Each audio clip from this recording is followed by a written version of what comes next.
नमस्ते, प्रणाम हमारी सभी माताओं बहनों। आप सभी का देहाती गुंजन के गीत चैनल पर स्वागत है।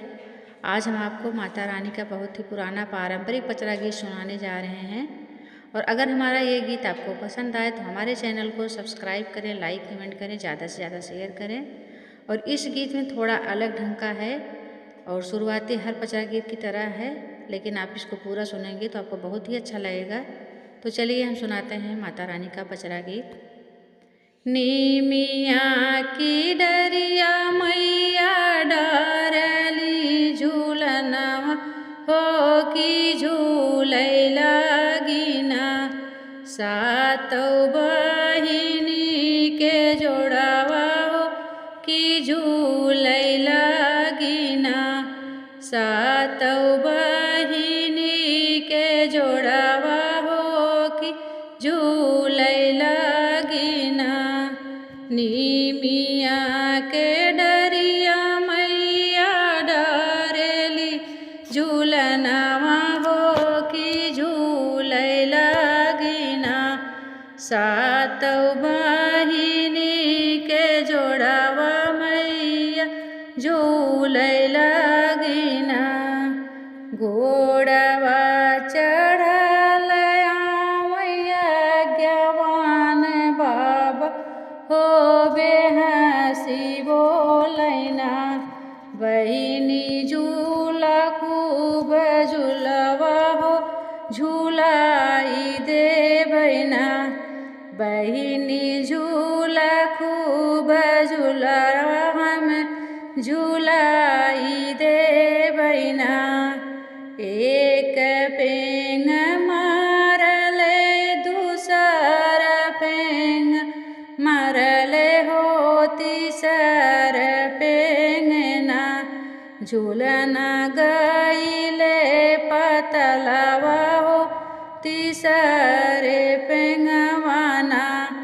झूलना गईले पतलवा हो तीसरे पेंगवाना। एक पेंग मारले दूसर पेंग मारले हो तीसरे पेंगवाना। झूलवा गईले पतलवा हो तीसरे पेंगवाना। झूलना पहुँचै पतलवा हो तीसरे पेंगवाना। चिहू की भगवती झझकी उठी बोलै हो कि टूटी जई हैना। हमारा पटे के झूलनावा भैया टूटी जई हैना। हमारा पटे के झूलनावा भैया टूटी जई हैना। चिहू की भगवती झझकी उठी बोलै हो कि टूटी जई हैना। हमारा पटे के झूलनावा भैया टूटी जई हैना। हमारा पटे के झूलनावा भैया टूटी जई हैना। जाऊ तोहरा बहिनी जे टूटी है झूलनावा हो की डारी देबैना। अपना कंधे के जनेऊआ बहिनी डारी देबैना।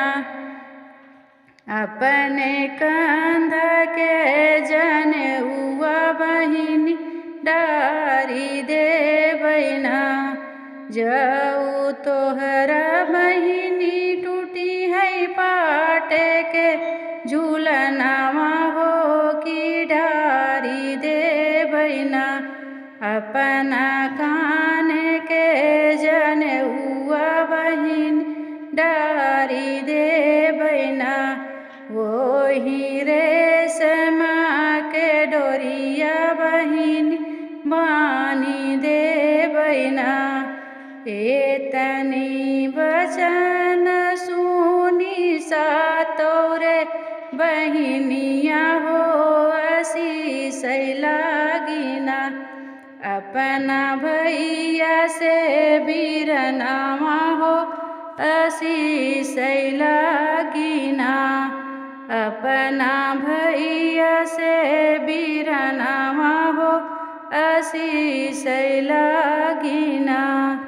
एतनी बचन सुन सातोरे बहिनिया हो आशीष लागिना।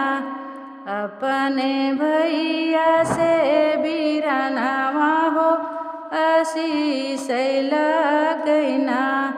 अपने भैया से बीरनामा हो आशीष लागिना।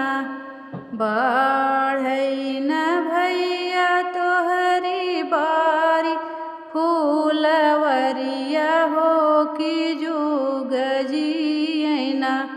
तोहरा बेटवा से पतोहिया हो कि जुग जियना।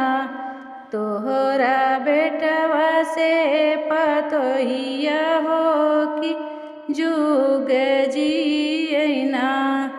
बढ़ई न भैया तोहरी बारी फूलवरिया हो कि जुग जियना। तोहरा बेटवा से पतोहिया भैया जुग जियना।